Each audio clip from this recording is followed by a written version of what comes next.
नमस्ते। थर्ड आई में आपका स्वागत है। अंकों की बात करनी होती है वैसे तो फ्राइडे को, लेकिन यूएस टैरिफ जो अभी नए लागू हुए हैं उसको लेके बहुत हल्ला है। प्रेसिडेंट ट्रंप ने 2 अप्रैल को एक एग्जीक्यूटिव ऑर्डर साइन किया, मैं लगा दे रहा हूँ, लंबा ऑर्डर है और उसको लेके मतलब रात 1:30-2 बजे तक तो भारत के अधिकारी जगे ही रहे थे, सुनते हैं पूरी रात जगे रहे। लेकिन उसके रिपरकशंस क्या होंगे क्या नहीं होंगे। पहला डिस्क्लेमर कि मैं अर्थशास्त्री नहीं हूँ, मैं एक आम आदमी हूँ जो घर की सब्जी की भी अगर चिंता रहती है, घर में राशन का क्या रेट है, दाल चावल का क्या रेट है, धनिया की पत्ती अभी भी साथ में घलुआ मिल रही है कि नहीं मिल रही है सब्जी लेने पे, इन सब पे नज़र रहती है।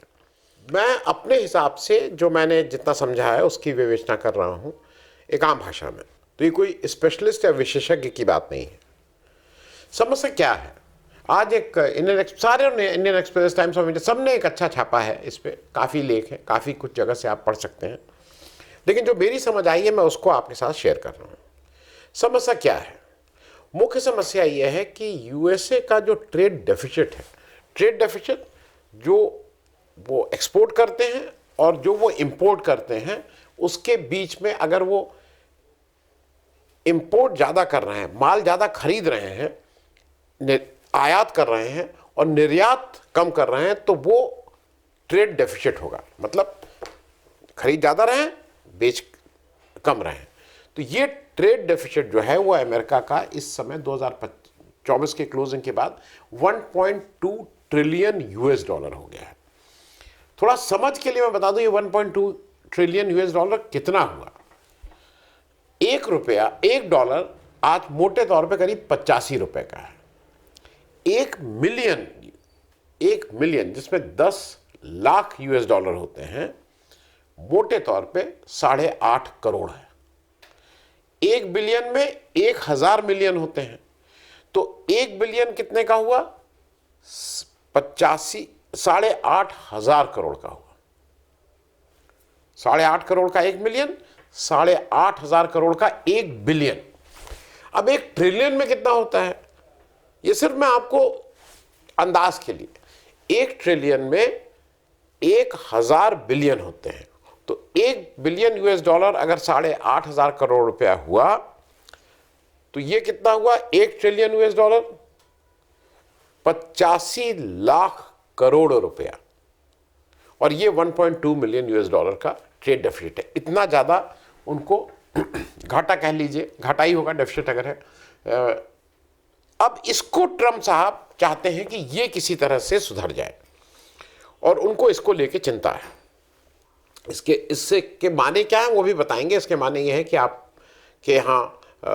आपके लोग की जो इंडस्ट्रीज़ हैं वो उतना नहीं एक्सपोर्ट कर पा रही हैं, आपकी इंडस्ट्रीज़ को उतना अवसर नहीं मिल रहा है, बाहर के लोग आपके यहाँ माल भेज रहे हैं। 1970 से अभी तक की फिगर मैं यहाँ लगा दे रहा हूँ, वो इसलिए लगा दे रहा हूँ यूएस के ट्रेड डेफिसिट की। उसमें 2 कॉलम, एक कॉलम है जो कितना ट्रेड डेफिसिट रहा और इन परसेंटेज ऑफ जीडीपी भी रहा, वो चूंकि मिला हुआ है इसलिए मैं लगा दे रहा हूँ। उसमें जरा अगर आप ध्यान से देखिएगा तो 2004 से 2008 तक जो जीडीपी का जो गैप था, उनके जीडीपी और ट्रेड डेफिसिट का जो रेशियो था, मतलब जीडीपी जैसे 100 रुपया है, ट्रेड डेफिसिट 5 रुपया है, 3 रुपया है, उसके परसेंटेज के टर्म्स में, वो परसेंटेज के टर्म्स में सबसे ज़्यादा अगर trade deficit in terms of GDP रहा वो 2004 से 2008 तक रहा।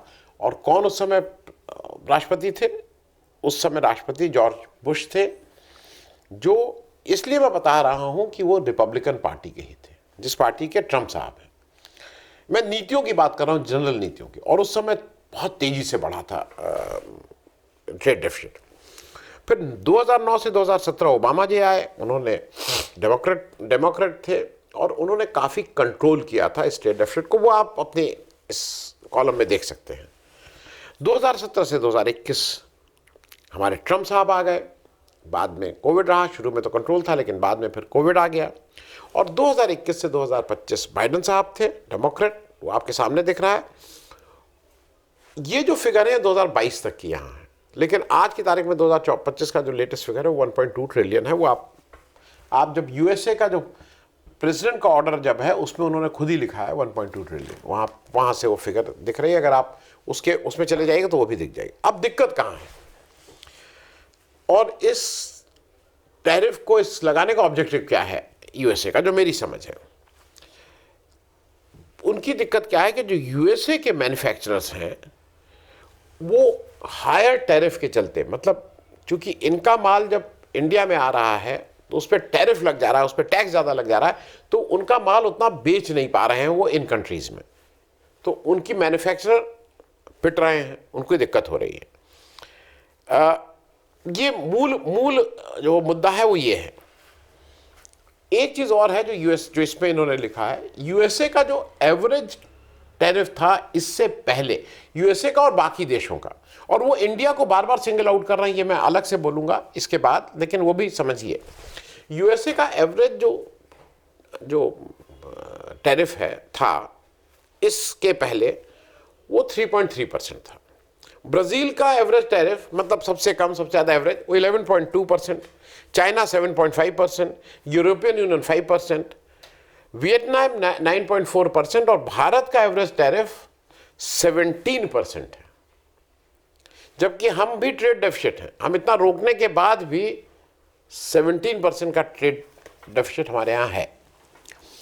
अब इंडिया को वो टारगेट कर रहे थे बार बार प्रेसिडेंट ट्रम्प साहब, सिलसिलेवार बाद में बताऊंगा, लेकिन जो मूल रूप है वो मैं आपको बता दूं। जैसे उन्होंने कहा फिर से अपने उसमें कि भाई हिंदुस्तान में एक तो 17% एवरेज टैरिफ बहुत ज़्यादा है, और एक एग्जाम्पल जैसे मैं ले रहा हूँ, उन्होंने एग्जाम्पल लिखा है अपने उसमें कि जैसे पैसेंजर कार है, यूएसए में पैसेंजर कार पे जो टैरिफ है वो 2.5% है, यूरोपियन यूनियन में 10%, चाइना में 15%, इंडिया में 70%। तो उन्होंने हिंदुस्तान को बिल्कुल पिन पॉइंट करके टारगेट किया है। अब मैन्युफैक्चरिंग आपकी समझ में आ गया, उनके मैन्युफैक्चरर बेच नहीं पा रहे हैं।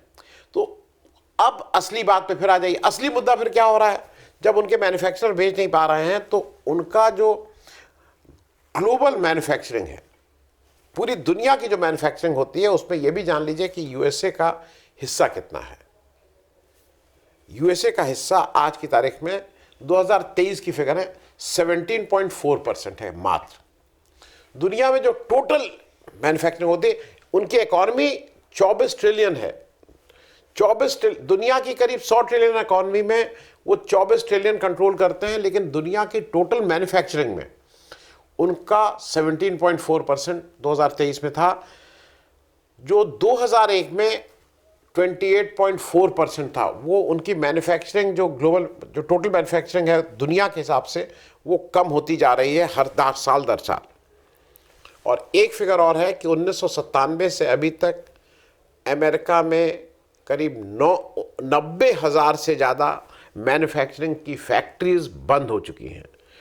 उनका जो रोज़गार है 6.6 मिलियन 66 लाख रोज़गार समाप्त हो चुके हैं इस पीरियड में, इसलिए वहाँ उनको चिंता है।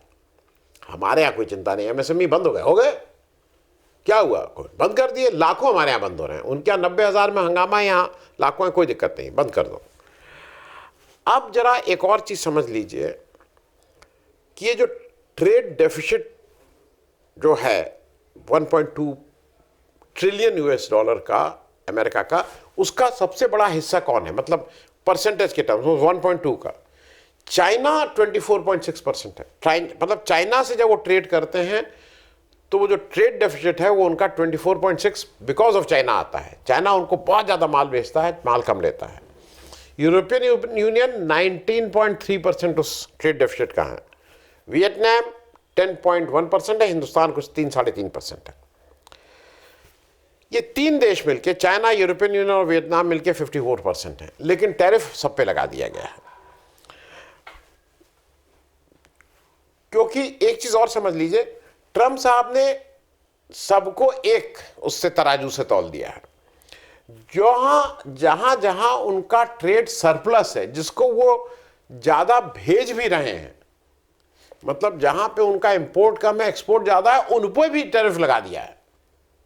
उन्होंने जो उनके इस तरह के जो 4-5 पार्टनर हैं वहाँ पे भी उन्होंने ट्रेड टैरिफ लगा दिया है, वो मैं अभी बताता हूँ आपको।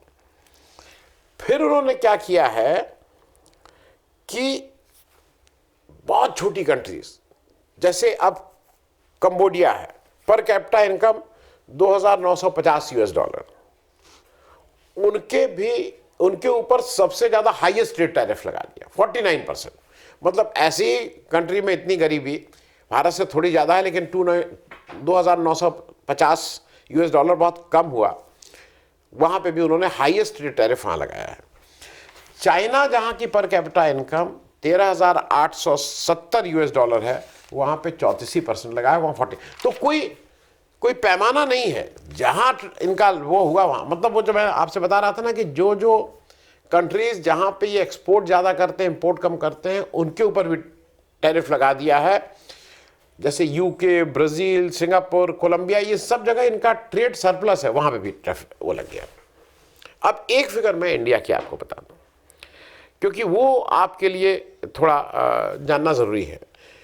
इंडिया का जो ट्रेड डेफिसिट है 2023 में वो $73.51 बिलियन था, $73.51 बिलियन। 1 बिलियन मैंने बता ही चुका हूँ, 8,500 करोड़ रुपया होता है। और ये जो और हमारी इकॉनमी कितनी है, हमारी इकॉनमी $3.5 ट्रिलियन है, मोटे तौर पे जो हम लोग कहते हैं। और हमारा जो ट्रेड डेफिसिट है वो अगर रुपए के टर्म्स में बोलें तो करीब 6.25 लाख करोड़ रुपया है। अब एक चीज़ और जरा आपको मैं बता दूं कि उनकी दिक्कत क्या हो, कह रहे हैं हमारे यहाँ मैन्युफैक्चरिंग हम नहीं कर पा रहे हैं, हमारी इंडस्ट्रीज़ बंद हो रही हैं, हम रोज़गार दे नहीं पा रहे हैं, हम दुनिया में केवल 18% हमारे यहाँ मैन्युफैक्चरिंग हो रही है, जब एक समय हम 28% करते थे। आज की स्थिति क्या है? 2024 में दुनिया में टोटल मैन्युफैक्चरिंग हो रही थी, उसमें किसका कितना परसेंटेज था? मैन्युफैक्चरिंग की बात कर रहा हूँ। चाइना 31.6% केवल चाइना मैन्युफैक्चर करता है, पूरी दुनिया की जो मैन्युफैक्चरिंग हो रही है। यूएसए 15.9%, जिसमें उनको तकलीफ हो रही है कि 16-17% साहब हमारे यहाँ वो।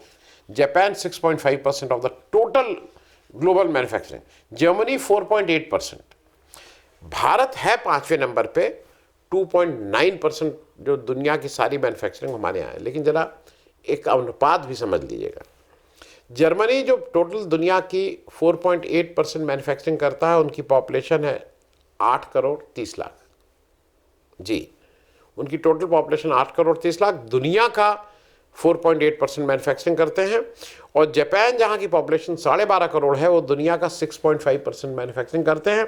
और भारत जो सबसे बड़ा देश है 142 करोड़ का, हम 2.9% करते हैं। साउथ कोरिया 2.7% करता है। इसी बात को लेके अमेरिका परेशान है और हम लोग परेशान नहीं है। अमेरिका ने एक चीज़ और कही है कि ये 10% जो है ये कैप है, जैसे 10% या 26% या उससे क्या है, वो एक टेबल है जिसमें उसने जो जितना टैरिफ लगा रहा है उसका आधा वो कर दे रहा है। उसका कैलकुलेशन ये है कि वो बैलेंस ऑफ ट्रेड को बराबर पे ले आना चाह रहा है। लोग कहेंगे ना, जैसे भारत का जो एवरेज था वो करीब 54% था, तो ये 26-27% क्यों लगाया?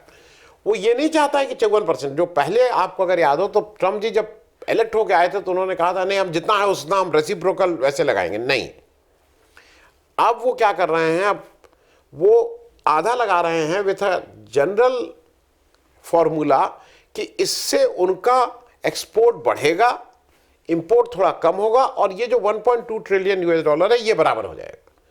तो वो ये नहीं चाहते उनका ट्रेड सरप्लस हो, लेकिन वो अपना ट्रेड डेफिसिट को खत्म करना चाहते हैं, जिससे उनके यहाँ रोजगार और उनकी इंडस्ट्रीज चले, मैन्युफैक्चरिंग शुरू हो।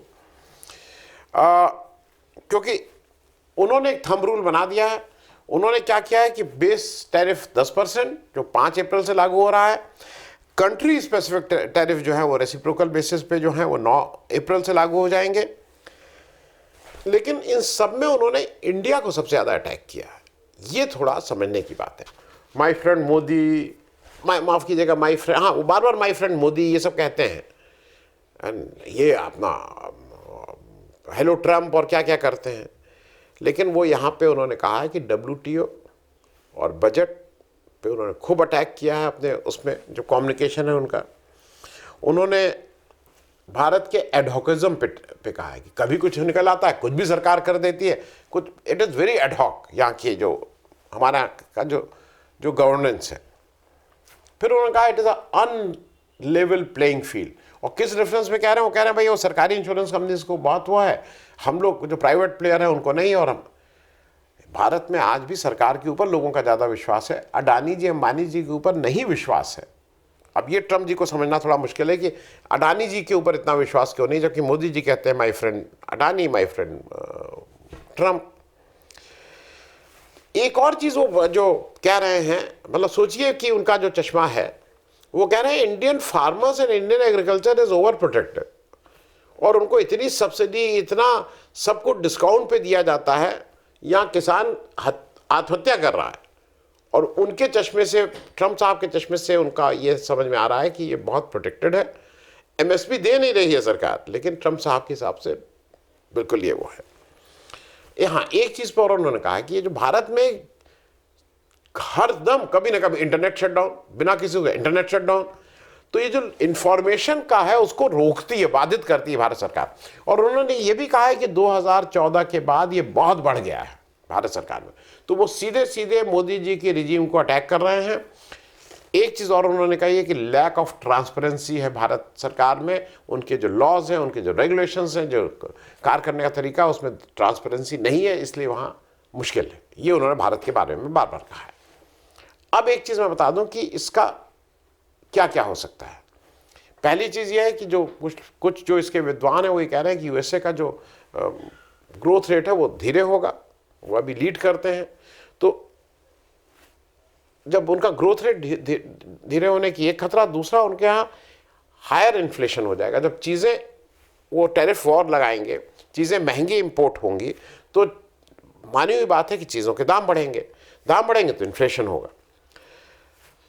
तीसरा एक खतरा ये भी है कि जो पॉलिटिकल फॉलोआउट है वो ट्रम्प जी अभी तो कर रहे हैं, लेकिन बाइडेन साहब के जो वो सत्ता से, मतलब वो हारी, डेमोक्रेट्स हारे और बाइडेन साहब हारे, मतलब बाइडेन साहब की जो अनपॉपुलर हुए, उसका सबसे बड़ा कारण महंगाई थी, बेहिसाब महंगाई थी। और अगर जो अभी ये ट्रम्प जी एक हरकत कर रहे हैं, इससे अगर महंगाई बढ़ गई तो उसका पॉलिटिकल फॉलोआउट उनके लिए अच्छा नहीं होगा, उनकी पार्टी के लिए भी अच्छा नहीं होगा। अब भारत को इसमें क्या खतरा है?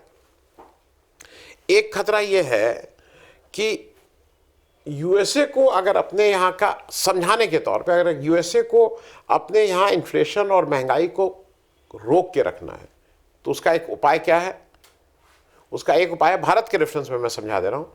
जो हमारे यहाँ डॉलर है वो आज अगर मान लीजिए 84-85 रुपये का है, तो 27% के टैरिफ अगर है तो 27% उसको अगर आप सस्ता कर दीजिए, रुपया सस्ता कर दीजिए, डॉलर महंगा कर दीजिए, मतलब रुपया कुछ 108, 110, 115 रुपये के आसपास कर दें, तो जो अमेरिका में बैठा हुआ इंपोर्टर है, इस टैरिफ के बाद भी उसको महंगी चीज़ नहीं मिलेगी, क्योंकि रुपया सस्ता हो चुका है।